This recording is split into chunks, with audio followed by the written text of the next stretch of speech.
લેખું એટલે આ 2 જણા અંદર ઘૂસી ગયા બધી વસ્તુ ફ્રી લેવા માટે બધો અંદર. હાલો ભાઈ આજે બધું ફ્રી જ છે ને? હા હા ભાઈ ફ્રી જ છે.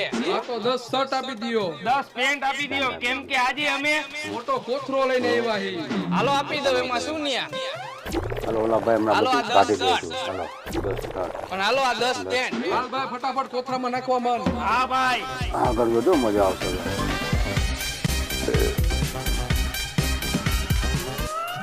હાલો ભાઈ. અરે ક્યાં જવું હે ભાઈ? 20,000 રૂપિયા દેતા જાવ ભાઈ. તેના 20,000 રૂપિયા ભાઈ. કેમ કે આજે અમે કોથરો ઘરેથી લઈને આવ્યા હી ભાઈ. અરે આ દુકાનમાં અંદર આવવાની એન્ટ્રી ફી ના એક જણાના 10,000 રૂપિયા હે. તમે 2 જણા આવ્યા 20,000 રૂપિયા લાવો ભાઈ. હાલ્યો ભાઈ. હાલ્યો ભાઈ. હાલ ભાઈ. હા ભાઈ. તમારે ત્રીજો ભાગ જોવો હોય તો કોમેન્ટ કરજો, બાકી બધુંય ફ્રી.